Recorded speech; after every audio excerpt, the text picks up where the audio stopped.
I am Clara, 32 years old, and until tonight, I believed I had the perfect life. My husband, Adrian, the sterling heir, had a smile that could charm a room, a laugh that could make anyone feel special. I'd fallen hard for him at a wedding 3 years ago, swept up in a whirlwind romance that felt like a movie. And now, sitting in the candlelit dining room of Lucienne, the city's most exclusive restaurant, I was supposed to be celebrating my birthday surrounded by family, laughter, and the kind of love I once thought unshakable. The table was set immaculately, crystal glasses reflecting the soft glow of chandeliers. Silver cutlery glimmered next to plates of the chef's finest creations, and the scent of roasted rosemary chicken mingled with rich, buttery desserts. On any other night, I would have smiled, laughed, maybe even posed for a dozen photos. But tonight, something in the air was wrong, and I could feel it like a shiver crawling up my spine. Adrian was unusually quiet, his hands resting on the table, fingers tapping a rhythm only he could hear. Celine, my mother-in-law, was in her usual commanding posture, spine straight, eyes sharp as daggers hidden behind a practiced smile. And I knew, deep down, that the sparkle of this birthday was about to be replaced by a storm. As the waiter poured the first glass of champagne, Celine leaned forward, her voice smooth and practiced. "Clara, darling, I have something for you." She reached into her designer handbag and pulled out a crisp envelope. The paper gleamed under the soft lighting, stark and unyielding.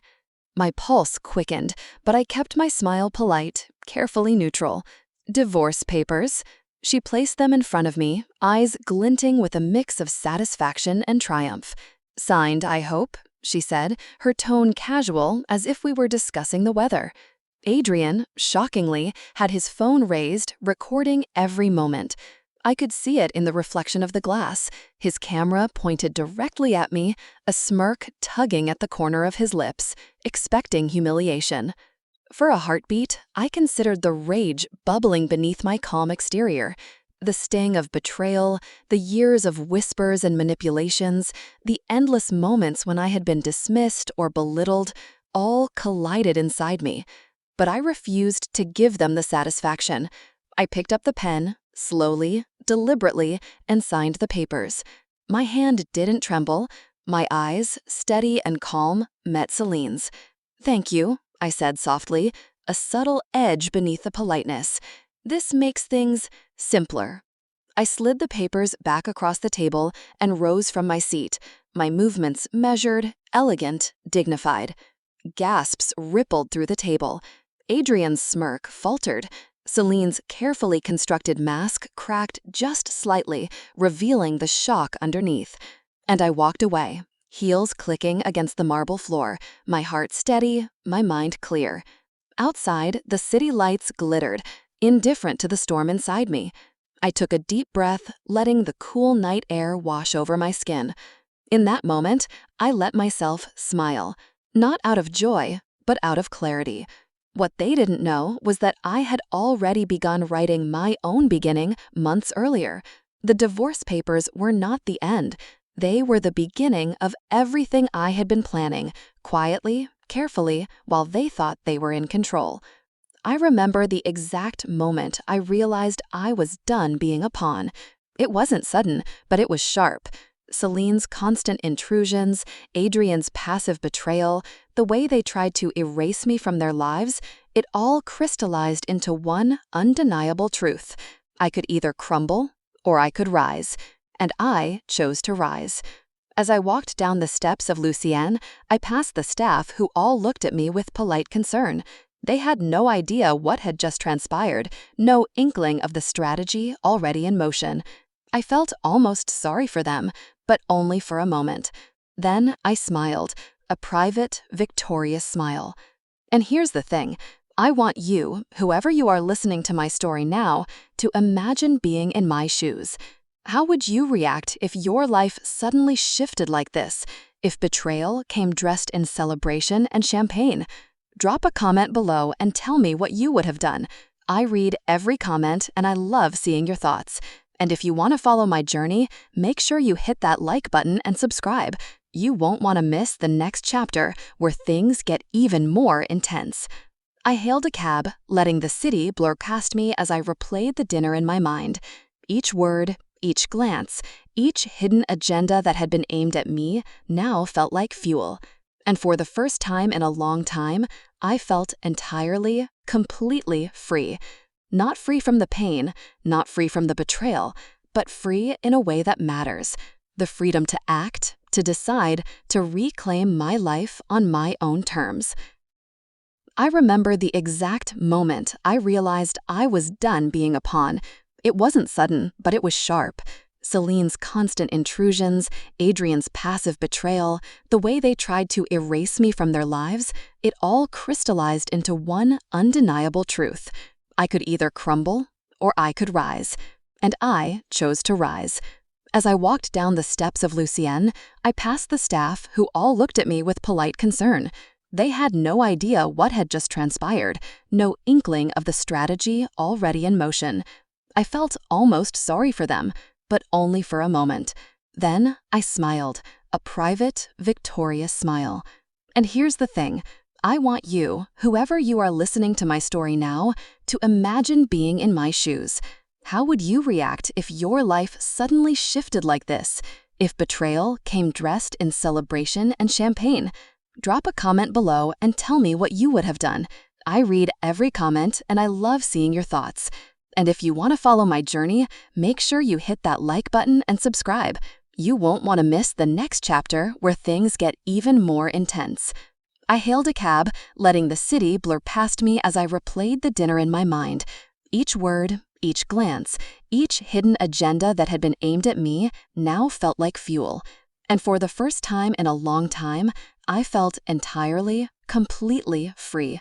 Not free from the pain, not free from the betrayal, but free in a way that matters. The freedom to act, to decide, to reclaim my life on my own terms. As the cab pulled away from the restaurant, I let myself think of what was coming next. Plans I had set in motion, evidence I had quietly collected, strategies no one suspected. They thought this night was their victory, but it was my prologue. The story was mine now, and I was finally writing it. So tell me, if you were Clara, what would your first move be? Comment below. I want to know your ideas. And don't forget, like this video if you love stories of empowerment and revenge, and subscribe to join me for the journey. Because trust me, this story has just begun, and the next chapter, it's going to be unforgettable. I wasn't always entangled in the gilded chaos of the Sterling family. Before the chandeliers, the fine china, and the suffocating expectations, I was just Clara. A girl from Minnesota with a love for books, strong coffee, and the smell of pine after a rainstorm. My family wasn't wealthy, but they were kind, honest, and devoted. My parents taught me the value of hard work, of integrity, and of standing tall even when life tried to knock you down. School was never a struggle for me. I loved learning, not just for the grades, but for the way knowledge made me feel independent, capable. My mother often joked that I'd probably run my own life before I was 30, and while I laughed, I didn't really think about what that meant until later. My father, patient and quiet, instilled in me a subtle stubbornness, a determination that no one, not even someone like Celine Sterling, could extinguish. After college, I moved into the world of public relations, a career that suited me because I loved crafting stories, helping brands and people communicate, and, in a way, influencing perception without ever manipulating truth. By 28, I was established, respected, and independent. I paid my own rent, bought my own furniture, and learned to thrive on the merit of my own efforts. The idea of relying on someone else for my happiness was foreign to me, yet excitingly romantic when it arrived in the form of Adrian Sterling. Meeting him was one of those moments that felt like fate, or at least like a story I might have read in a glossy magazine and dismissed as fantasy. It was at a friend's wedding. I remember the way he smiled, the way his presence made the room feel smaller, somehow more intimate. He was charming, yes, but there was also a warmth in his humor, a lightness in his conversation that drew me in. He noticed things about me, small, observant details, and for the first time, I felt like someone truly saw me. The courtship was intense. Adrian, wrapped in his family's privilege, had the world at his fingertips, yet he wanted something real, he said. I didn't notice, at first, how different our worlds were. I was swept off my feet by dinners on rooftops, weekend getaways in the countryside, and whispered promises in the soft glow of city lights. When he proposed, it wasn't just romantic, it was lavish, a spectacle worthy of a magazine spread. And I, naive or hopeful, said yes, believing that love could bridge any gap, that perhaps he could shield me from the shadows I hadn't yet seen lurking in his world. Then came Celine. She didn't announce herself with malice at first. It was subtle. The backhanded compliments, the insinuations disguised as concern, the gentle dismissals of my career achievements. "You're so independent," she'd say, with a polite smile that barely hid the edge beneath it. It took me months to realize that those words weren't praise, they were criticism wrapped in etiquette. My choices, my ambitions, my very essence were often minimized, mocked, or redirected to fit the mold she deemed acceptable. Adrian, for all his charm, often stood quietly on the sidelines. He had been raised to placate, to navigate his mother's world without friction. At first, I thought his calm was a buffer, a way of protecting me, but I slowly saw that his neutrality wasn't protection, it was compliance. He excused her actions, laughed off the digs, and even, intentionally or not, became a part of the machinery that sought to reshape me into a version that fit neatly into their elite puzzle. I remember evenings spent sitting in our modest apartment, our first shared space, wrestling with my feelings. On the surface, everything seemed perfect, but beneath the laughter, beneath the fine wine and candlelight, I felt a quiet erosion, a sense of self that slowly chipped away each time Celine's words pierced through. I loved Adrian, yes, but love began to feel heavy, weighed down by expectations I hadn't asked for and a world I hadn't chosen. Still, I clung to hope. I thought that perhaps once we were married, things would settle. Perhaps he would finally recognize the harm, and Celine would respect boundaries. I told myself that compromise was part of marriage, that love required patience and understanding. I justified her intrusions, excused Adrian's silence, and tucked my feelings away, believing they were temporary, fleeting shadows that would fade with time. But every warning, every quiet discomfort was part of a pattern I didn't yet fully comprehend. My independence, my ambition, my very identity, these were the things Celine sought to control. And Adrian, blinded by loyalty to his family, failed to see the slow erosion before it became a chasm. Looking back now, I realize that the seeds of my rebellion, my strategy, my eventual liberation were sown in those early years. The heartbreak, the subtle manipulations, the moments when my self-worth was questioned, they were not just trials, they were lessons. Each one sharpened me, forced me to consider not just survival, but mastery over my own fate. And in hindsight, I smile at the irony. The world I thought I had entered for love, the world of privilege, glamour, and apparent perfection, was also the world that would teach me how to fight, how to strategize, and ultimately how to reclaim everything that was rightfully mine. So here I am, remembering who I was before the glittering chaos, before betrayal, before revenge became more than a word and became a way of life. And as you listen to this, imagine yourself in my shoes. Have you ever had your world shift beneath you? Slowly at first, then with the full force of reality?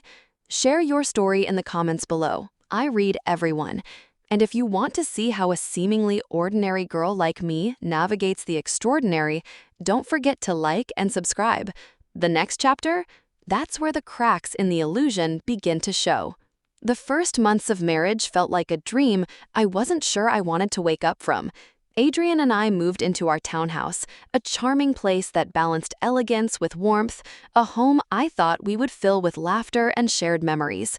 At first, there were moments of bliss. Lazy Sunday mornings with coffee and sunlight streaming through the windows, spontaneous trips to the countryside, and quiet evenings where Adrian would make me laugh until my cheeks ached. I clung to those moments like a lifeline, desperate to believe that love could shield me from the shadows I knew were lurking. But the shadows were patient. Celine was the first to remind me that perfection in this family had rules I hadn't been taught. At first, they were small, little intrusions I could rationalize. She would enter our townhouse without notice, using a spare key, and rearrange things to make it more welcoming. She left bouquets of flowers with notes that seemed thoughtful but carried undertones that made my stomach knot. One evening, I found the curtains I'd chosen replaced with heavy drapes she deemed more sophisticated. She told Adrian it was for me, that it suits my elegance, but I knew it was her way of controlling my surroundings, of reminding me that my choices weren't my own. Her manipulations weren't limited to the physical. She wielded words like precision tools, sharpening compliments into criticisms that cut deep. "Independent women are so strong, aren't they?" she said at a family brunch, eyes glinting with something I couldn't name. So determined. Some might even call it selfish. I felt the words like a chill running down my spine, a subtle warning that the world I had entered wasn't just glamorous, it was toxic. Adrian, for all his charm and love, was passive. He smiled awkwardly, laughed off the comments, and often said, "She doesn't mean it that way, Clara." At first, I wanted to believe him. I wanted to believe that his calm, his attempts to mediate, were ways of protecting me. But slowly, I saw the pattern.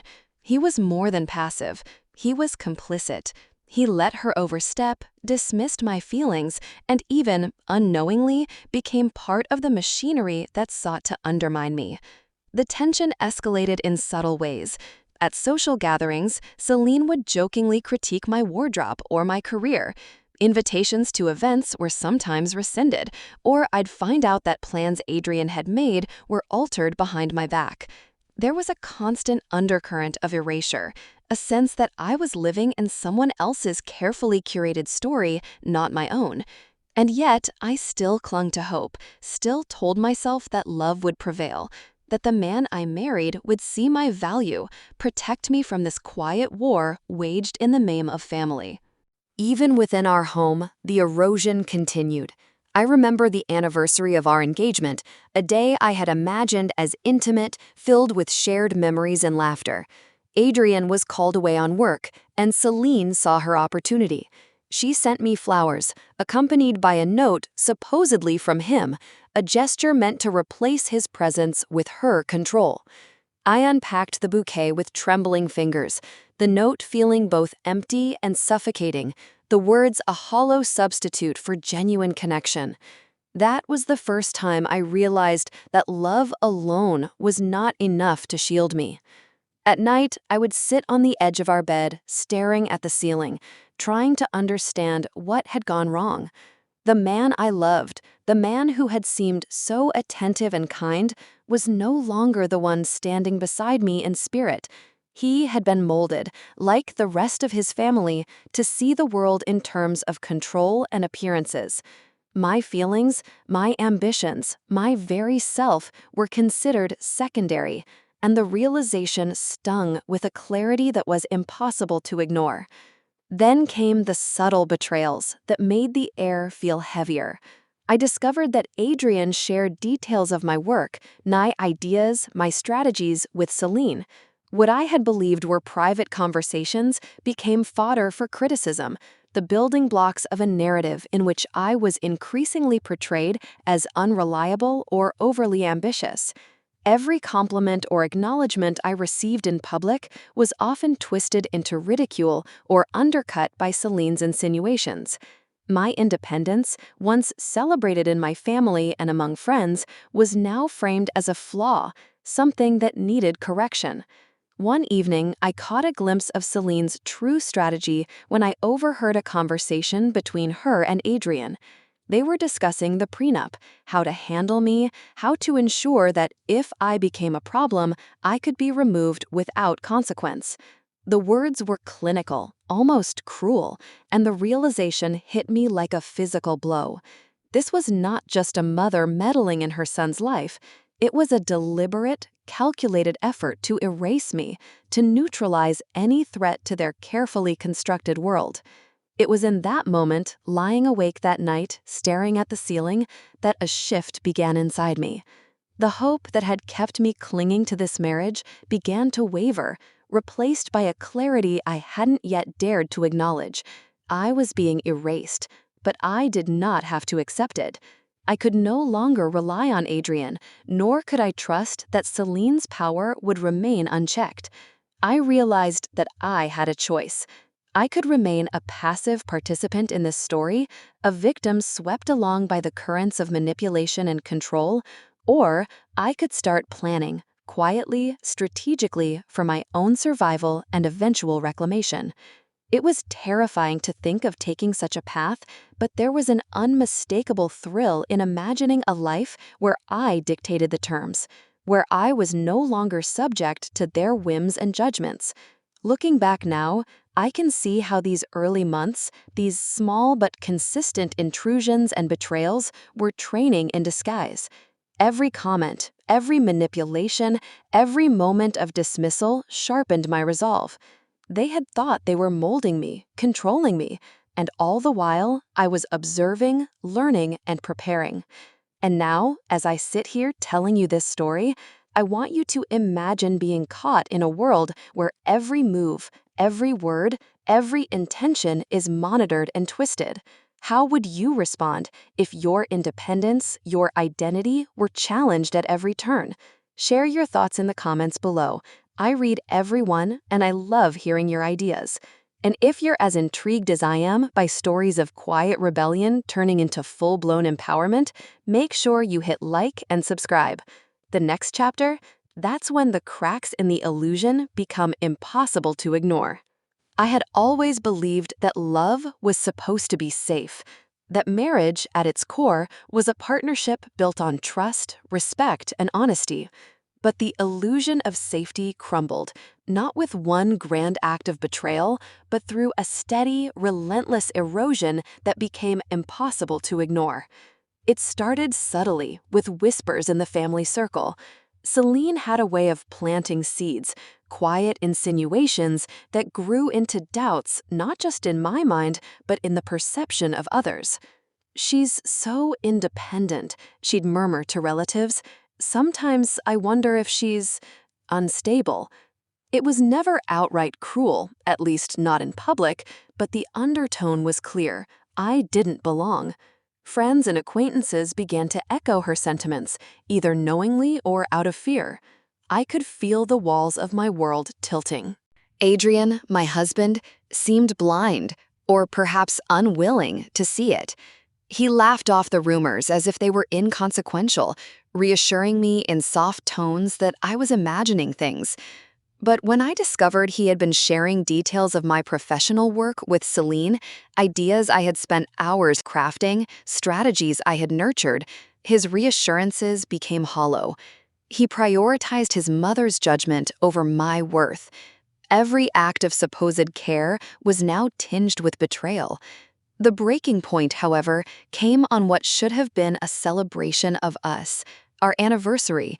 I had planned a quiet trip to New York, a surprise Adrian would appreciate, filled with thoughtful gestures and memories we could share away from the prying eyes of the sterling world. But Celine had other plans. She sent a bouquet of roses to our hotel, supposedly from Adrian, accompanied by a note dripping with affection. Only it wasn't from him. She had orchestrated it, a cruel illusion meant to replace his presence with her control. I sat alone in that hotel room, holding the flowers, realizing that the person I had married, the man I had trusted, had allowed this deception to happen. I wanted to scream, to confront Adrian, but the exhaustion of constant betrayal had dulled my anger. Instead, I let the silence settle around me, a heavy blanket of realization that my marriage was no longer what I thought it was. The person I had believed in, who had once seemed my protector, had become part of the machinery that sought to undermine me. And then came the proof I could no longer ignore: Nicole. Her name appeared on Adrian's phone in messages I wasn't meant to see. At first, I tried to deny it. I told myself it could be nothing, that I was misreading a few words here and there. But the messages were explicit, intimate, casual in a way that made my stomach churn. Adrian was having an affair, and the woman wasn't just a fleeting distraction, she was deliberate, and I was left in the shadows of her presence. When I confronted him, I expected denial, an apology, perhaps even tears. Instead, he gaslit me with the skill of someone who had been trained by years of privilege and expectation. "You're imagining things," he said softly, eyes avoiding mine. "Nicole, she's just a friend. You're overreacting." Every word was designed to twist reality, to make me doubt my own perception. But I knew the truth, and it burned through me with an intensity that left me shaking. The final blow came unexpectedly, in the quiet of our home late one night. I had overheard a conversation between Adrian and Celine while retrieving a misplaced file. The words, calm and calculated, sliced through me like a blade. They were discussing the prenup, not as a safeguard, but as a weapon. How to handle me if I became inconvenient, how to protect the Sterling Empire from my independence, how to ensure that I could be removed with no consequence. The casual cruelty of their discussion left me stunned, my mind racing with the realization that everything I thought I had, love, partnership, respect, was a facade, a carefully constructed trap. I remember sitting on the edge of the bed afterward, my hands gripping the sheets, trying to make sense of the spiral I had been caught in. Betrayal, manipulation, gaslighting, infidelity, each revelation piled upon the next until it formed an unbearable weight. My heart ached not just for the love I had lost, but for the sense of self I had allowed to be compromised. The woman who had once believed in the fairness of the world felt small, invisible, and powerless.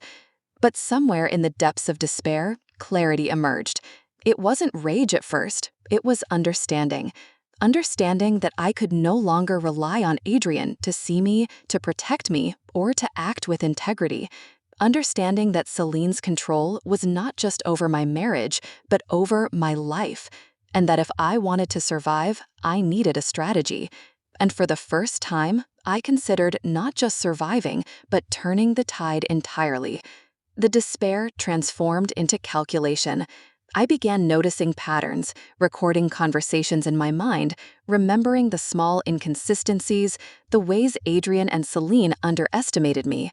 Every lie they told, every betrayal they committed was a thread I could follow, a thread I could use to unravel the very structure they thought untouchable. The helplessness that had weighed me down now sharpened my focus, transforming fear into purpose. I realized that this was no longer just about my marriage. It was about reclaiming my agency, asserting my identity, and dismantling the network of manipulation that had encroached on every corner of my life. I would not let them erase me. I would not let betrayal define me. And as I sat there in the darkness, heart pounding, a single thought became my anchor. If they thought this was the end, they had no idea it was only the beginning. I also knew I needed allies, people who could see clearly what was happening and help me navigate the treacherous waters ahead. A lawyer, a private investigator, someone who understood the mechanics of wealth and power and how to use them against those who wielded them irresponsibly. I had begun to sketch out the pieces of my plan in my mind, small at first, cautious, but growing with each passing day. And I want you, watching this story unfold, to understand something. Betrayal is painful, but clarity born from it is transformative. How would you respond if every trust you had was broken? If the person you loved became the person who hurt you most? Comment below. I want to hear your thoughts, your stories. And if you believe in turning pain into power, hit like and subscribe, because the next chapter is when the quiet rebellion begins. That's when the game changes. And trust me, it won't be subtle. The night I decided I would no longer be a passive participant in my own life, I felt a strange mix of fear and exhilaration. The fear came from the unknown, the sheer audacity of standing against a family that had wielded power for generations. The exhilaration, though, was intoxicating, because for the first time in years, I was no longer waiting for someone else to act. I was going to act. I started small, quietly observing. Every detail of Celine's manipulations, every slip Adrian made, every subtle overreach became a piece of a puzzle I was assembling in my mind. I reviewed old messages, revisited events in my memory, and began mapping the patterns. They had thought they could erase me, but in reality, they had handed me all the information I needed to turn the tables. The first step was knowledge. I met with Patricia, a lawyer who had a reputation for being thorough, discreet, and unafraid of high-profile cases. I needed someone who understood not just the law, but the nuances of financial manipulation and family power dynamics. Sitting across from her in her office, I recounted everything: Adrian's complicity, Celine's intrusions, the subtle psychological warfare that had made me question myself. Patricia listened without interruption, taking meticulous notes, occasionally raising an eyebrow in acknowledgement of points I hadn't even realized were critical. "You've been underestimating your leverage," she said finally, her tone matter-of-fact, "but we can fix that. First, we document everything: emails, texts, financial irregularities, anything that shows patterns of manipulation or deceit. Then, we protect your assets. If the Sterlings think they can erase you, they're in for a surprise." I left her office with a sense of purpose I hadn't felt in years. My next move was Mark, a private investigator recommended by Patricia. Mark had a calm, methodical approach, and he asked precise questions that made me realize how many things I had overlooked or accepted as normal. Together, we started uncovering details: Adrian's financial missteps, hidden in plain sight, Celine's off-the-record dealings, minor frauds that, when combined, formed a pattern of systemic control and manipulation. Each discovery was a small victory, a reminder that even the most entrenched power could have vulnerabilities. Meanwhile, I set up my own safety nets. I opened discreet accounts, secured a small apartment away from the Sterling shadow, and encrypted my files. Every move was deliberate, every step calculated. I wasn't just surviving, I was preparing. And preparation, I realized, was a form of power. At home, I continued to play the role of the calm, compliant wife, masking my plans with smiles and polite nods. Every word I said, every gesture I made, was designed to maintain the illusion that nothing had changed. It was exhausting, but necessary. Celine and Adrian had underestimated me, believing that my despair equaled weakness. How wrong they were. The real thrill, though, was in the quiet moments, when no one else could see the gears turning in my mind. I started creating dossiers, cross-referencing information, and identifying exactly where the Sterling Empire had cracks. Tax irregularities here, questionable charitable donations there, personal favors disguised as business transactions.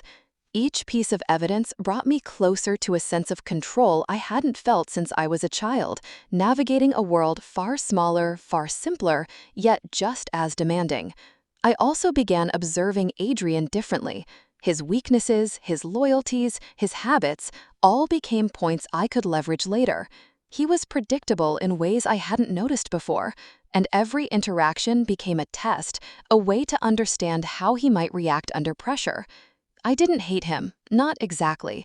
I pitied him for being trapped in his own upbringing, but I knew I couldn't rely on him. My plans had to succeed regardless of whether he chose to be an ally or a liability. In the evenings, I would sit in my apartment, reviewing my notes and constructing timelines, imagining scenarios and counter-scenarios. I knew that patience was my greatest weapon. Acting too soon could unravel everything. Waiting for the right moment could ensure precision. I started visualizing the eventual confrontation. The moment when all the threads would come together and the world they had built so carefully would begin to shift. It was during one of these sessions that I realized something important. Revenge wasn't about destruction. It wasn't about making them suffer in ways that could consume me in turn. Revenge, real, strategic revenge, was about reclaiming what they had tried to take: my autonomy, my dignity, my life. And as I thought about this, I felt a strange calm settle over me. I wasn't angry anymore, at least not in the way that left me vulnerable. I was focused, deliberate, and entirely in control of my own narrative. I also began documenting my own emotional journey. Every insult, every slight, every betrayal became a note, a record, a story. Not just for legal leverage, but as a reminder to myself of why I was doing this, and of the power I had gained simply by refusing to remain passive. The woman who once doubted herself, who once believed she could be erased, had transformed into someone who could see the path clearly and walk it with unwavering determination. And here's the thing, for anyone listening to my story now, sometimes the quietest rebellions are the most powerful. You don't always have to shout or storm the gates. Sometimes observation, patience, and strategy can accomplish what brute force never could. I want you to think about your own life. What injustices have you tolerated because you thought you were powerless? Comment below and share your stories. I read every one, and your courage inspires me. And if you believe in transformation through strategy, hit like and subscribe, because the next chapter is where the plan starts to take shape in ways that will shock everyone involved. By the time I was ready, I had everything in place: evidence, allies, safe havens, contingency plans. Each element carefully constructed so that the moment I acted, it would be precise, irreversible, and entirely my own. I wasn't just preparing for revenge, I was preparing for freedom. I wanted them to understand, eventually, that they had underestimated me at every turn, that every slight, every attempt to manipulate me had only strengthened my resolve. And as I lay awake at night, thinking about the path ahead, I felt a confidence I hadn't known I was capable of.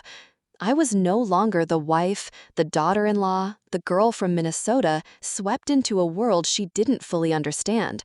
I was the architect of my own destiny, and for the first time, the game was mine. The moment I walked back into Lucienne, the same place where my world had once crumbled, I felt no tremor in my hands, no weakness in my knees. The chandeliers still glowed with that soft golden light, the scent of rosemary and lemon still lingered in the air, and the polished floors gleamed as though they'd been waiting for me all this time. But this time, I wasn't the unsuspecting wife, brimming with nervous excitement about a birthday dinner. I was something else entirely. Adrian was at my side, his hand lightly resting on my back. I could feel the weight of it. Not protective, not affectionate, but performative, as if he needed the world to see that we were still united. His fingers trembled ever so slightly. He wasn't calm, not really. I wondered if he realized that. And Celine? Oh, Celine. She was radiant, in her own cold, calculated way. She leaned in for a kiss on my cheek, her perfume sharp, her smile the same one she had used when she carved my life apart piece by piece.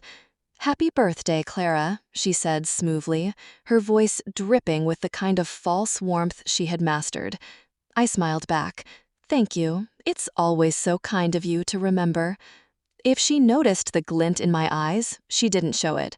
She was too busy orchestrating the room, making sure the right people sat together, that the whispers moved in her favor, that she remained the queen of every gaze. The same old Celine. And yet, she had no idea she was standing on a stage I had prepared. As the dinner unfolded, I let myself slip into the rhythm of their world again, the clinking of glasses, the rehearsed laughter, the polite masks everyone wore. I was calm, almost detached, watching it all with the cool perspective of someone who already knows the ending of the story while the others are still fumbling through the first act. Adrian raised his glass at one point, his voice carrying across the table. "To Clara, my beautiful wife who makes this life brighter." His words hung in the air like fragile ornaments, ready to shatter at the slightest pressure. I tilted my head, smiled, and said, "To love then. May it always be honest." A few guests chuckled politely, not catching the edge in my tone. Celine's eyes flickered toward me, just for a moment, trying to decide if she had misheard, but then she dismissed it. That was her weakness, dismissing me. She always had. What she didn't realize was that the entire night was a rehearsal of sorts. I had chosen this place deliberately, this scene, because it mirrored the night she thought she had broken me. I wanted to feel it all again, but differently this time. I wanted to measure how far I had come, from the fragile woman whose world had collapsed at this very table to the strategist who now sat across from her enemies, composed and unshaken. The waiters moved like dancers around us, pouring wine, serving courses, their presence almost invisible. I thought about how invisible I had once been, even in my own life. Not anymore. Every word I spoke tonight, every smile I offered, every glance I gave was intentional, a brushstroke on a canvas I had been painting in secret. As dessert arrived, a small, decadent chocolate torte with a golden candle, Adrian leaned closer, whispering, "I hope this year will be kinder to you." I turned my face to him, close enough that only he could hear. "It already is. Because this year, I'm not waiting for anyone else to define it." His eyes flickered, confusion shadowing his expression. He wanted to ask what I meant, but he didn't dare. Not here, not now. And I smiled, because that hesitation told me everything I needed to know. He could already sense a shift, even if he didn't understand it. The candle flickered before me, small but steady. I didn't close my eyes. I didn't make a wish. I didn't need to. Wishes were for people waiting to be saved. I was done waiting. As I leaned back, I caught Celine watching me, her lips curved into that practiced, knowing smile. She thought she still held the strings. She thought she could still predict my every move. And I let her believe it, for now. Because the sweetest revenge isn't loud. It's quiet, methodical, and inevitable. When the night ended, and the guests drifted out into the cool evening, I stood for a moment at the entrance of Lucienne, staring up at the glowing sign. The first time I had walked through those doors, I had been blindsided, stripped of my illusions. This time, I left with my spine straight, my steps deliberate. I wasn't the same woman anymore. And if you're listening to this now, if you've ever felt underestimated, betrayed, or made to feel invisible, I want you to remember this. Your power grows in the silence, in the planning, in the patience. Never let them think they've erased you. If you're with me, if you've ever fought your way back from being broken, drop a comment and tell me your story. Like this video if you believe silence can be stronger than shouting, and subscribe, because the real storm, the one Celine and Adrian never saw coming, is only just beginning.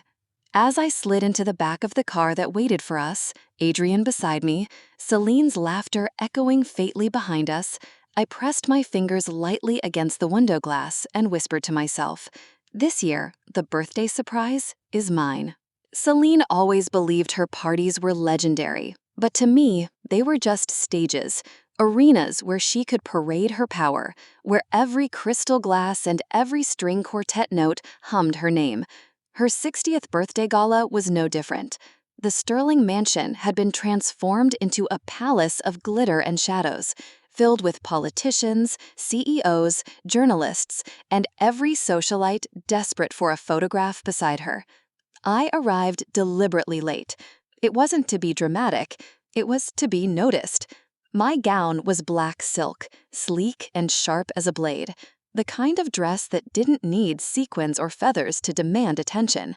When I stepped into the room, conversations faltered, camera flashes blinked, and I felt dozens of eyes settle on me. For the first time in years, they weren't looking through me. They were looking at me. Celine saw me from across the ballroom. She raised her glass, smiling wide, as though she had orchestrated my presence herself. Adrian stood beside her, handsome as ever in his tuxedo, his hand clasping Nicole's, a detail that hadn't gone unnoticed. The crowd had already whispered about their relationship, but tonight, I would give them more than whispers. I took a glass of champagne from a passing waiter, the bubbles rising like sparks. My reflection shimmered in the golden rim, calm and unreadable.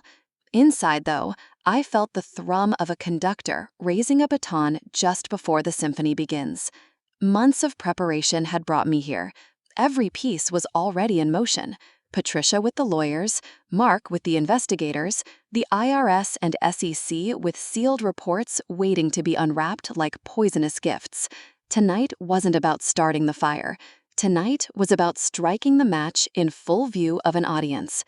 Celine took the stage after the orchestra paused, her gown a cascade of silver sequins that caught every light. She radiated triumph, her voice smooth as she thanked the guests, toasted her legacy, and painted herself as the matriarch of an empire destined to last forever. The room applauded, blinded by her spectacle. Then she turned to me, and of course she purred into the microphone, "We're so glad Clara could join us tonight. After all, no matter what differences families may have, at the end of the day, we always come back together, don't we, dear?" The audience turned to me, waiting for my polite smile, my gracious nod. Instead, I stepped forward. My heels clicked against the marble floor, echoing like a countdown. I didn't take the microphone she offered. I took the silence she hadn't expected. "Thank you, Celine," I said, my voice steady, carrying through the hall without amplification. "But I must admit, I didn't come here to celebrate you. I came here to tell the truth." A murmur rippled across the room. Celine's smile froze. Adrian's hand slipped from Nicole's, and I finally felt the weight of their power beginning to crack. "You see," I continued, walking slowly across the stage, "for years I tried to play the part, the obedient wife, the grateful daughter-in-law. I swallowed the insults, ignored the betrayals, and told myself that love was worth the sacrifice. But love isn't supposed to erase you, and families," I looked directly at Celine, "aren't supposed to destroy their own." Celine laughed lightly, though her eyes had sharpened into daggers. "Clara, darling, perhaps this isn't the place." "On the contrary," I cut in, my voice slicing through her interruption, "this is exactly the place, because this is the stage where you've controlled the story for too long. Tonight, I'm taking it back." I reached into the clutch I carried and drew out a single envelope. The sterling crest gleamed in gold across the flap, but inside wasn't an invitation, it was revelation. For anyone who still believes in the fairy tale of Sterling Industries, you should know what lies beneath the glitter. Fraud, tax evasion, bribery, shell companies bleeding employees dry while Celine lines her pockets. Gasps scattered across the ballroom. People leaned in, desperate, horrified. I handed the envelope to a waiting journalist in the crowd. "These are just copies. The originals are already with federal investigators." Celine's face drained of color. Adrian stepped forward, his voice rising. "This is ridiculous. You're bitter, Clara. You've made this up." "Really?" I tilted my head, my gaze pinning him in place. "Then perhaps you'd like to explain these." I pulled a second stack of photographs from my clutch.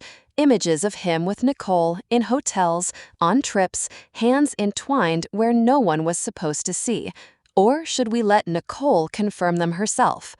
Nicole froze, her face flushing crimson under the lights. The whispers turned sharp, electric, slicing her reputation apart in real time.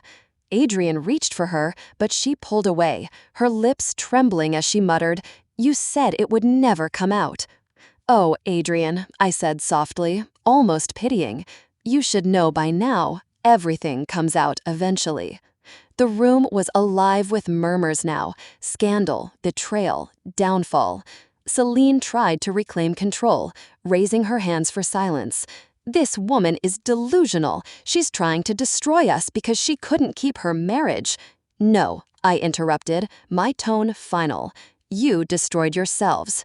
You underestimated me. You thought I would break, that I would stay silent, that I would accept humiliation as my role in your empire. But I didn't. I built my own foundation, stronger than yours. And tonight, the world gets to see the truth." The orchestra, awkward and tense, had gone completely silent. Guests shifted, their alliances visibly crumbling. A senator excused himself quickly, a journalist typed furiously into her phone, and one of Sterling's oldest investors shook his head, already retreating from the family he had once worshipped. Adrian's face was twisted, Celine's mask fractured, Nicole vanished into the crowd. And I stood in the center of it all, not as their victim, but as the author of their undoing. I didn't wait for their retaliation. I didn't need to. My work here was finished. I placed my empty champagne glass on the stage and turned toward the doors. My gown trailed behind me, my head held high. But before I stepped out, I turned once more, meeting Celine's eyes across the chaos. "Happy birthday, Celine. I hope you enjoy the gift." And then I walked into the night, the sound of my heels swallowed by the roar of voices behind me. The air outside was crisp, cool against my flushed skin. I inhaled deeply, savoring the clean taste of freedom mixed with justice. For months, I had carried secrets like stones in my chest. Tonight, I dropped them, and the world felt lighter. As the car pulled up and I slid inside, I thought about every woman who had ever been silenced, every person told they were powerless. Revenge wasn't about destruction, it was about reclaiming your voice, and mine had never sounded louder. If you're watching this now, tell me, have you ever wanted to take back your story, to show the world who you really are? Drop your thoughts in the comments below. Like this video if you believe silence isn't weakness, it's strategy. And subscribe because the final chapter, my true liberation, is still to come. The silence that followed the gala was louder than the music had ever been. News outlets feasted on the scandal for weeks: front pages, midnight talk shows, endless speculation. Celine Sterling, once untouchable, was reduced to a headline about fraud, her empire collapsing under investigations. Adrian became a caricature of betrayal, his career shredded by photographs he could never deny. Nicole, the rising star, was cut adrift by every brand and agency that had once praised her. And me, for the first time in years, I was invisible, but by choice. I stepped out of the spotlight as chaos consumed them, building a quieter, truer life. I moved into a loft overlooking the river, nothing extravagant, but wholly mine. I filled it with books, canvases, little pieces of myself I had denied for too long. I signed divorce papers without hesitation, my signature smooth and final. Adrian tried to fight me, but the weight of his scandals made him desperate for settlement. I walked away not just with my freedom, but with security. Enough to build, to live, to never again beg for space at someone else's table. Some mornings, I would wake with sunlight spilling across the sheets and realize peace feels nothing like weakness. It feels like possibility. Still, there was one last thread I couldn't cut. Weeks after the gala, I was invited, summoned really, to Celine's private estate. A place stripped of servants and guests now, her kingdom reduced to empty halls and shuttered rooms. I almost didn't go, but some part of me needed to see her one final time, to face the woman who had shaped my pain and underestimated my resolve. When I arrived, Celine was sitting in her vast study, the walls lined with shelves of books she'd never read. The once immaculate woman looked diminished, though her eyes still held a glimmer of steel. "You should be proud," she said without greeting. Her voice was thinner but laced with venom. "You wanted to humiliate me, and you succeeded. Do you feel powerful now?" I studied her for a long moment before answering. No, Celine, I don't feel powerful. I feel free. There's a difference. Her lips curled, half sneer, half bitterness. You destroyed a legacy. My son, my reputation, everything we built. For what? To stand on your own? You'll learn, Clara. Being alone isn't strength. It's emptiness.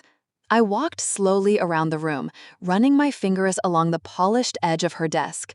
You think I'm alone because no one stands beside me, but the truth is, I'm stronger standing alone than I ever was trapped in your shadow.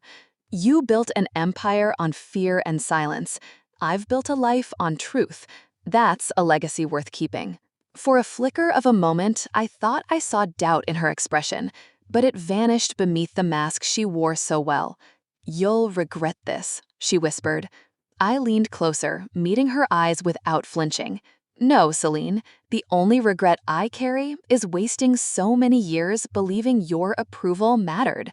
I turned to leave. My heels clicked softly against her marble floor, each step carrying me further from the woman who had once dictated every beat of my life. She called after me, her voice cracking for the first time. Clara! I paused at the doorway, glancing back. You think this is the end? She asked. Stories don't end with revenge. They end with ruin. Just wait, you'll see. I smiled faintly, not in cruelty, but in certainty. You're right, Celine. Stories don't end with revenge. They end with freedom. And that's mine. The last thing I heard was the hollow echo of the door closing behind me, sealing her in her fortress of crumbling pride. Outside, the sky was streaked with dusk, painted in shades of gold and violet.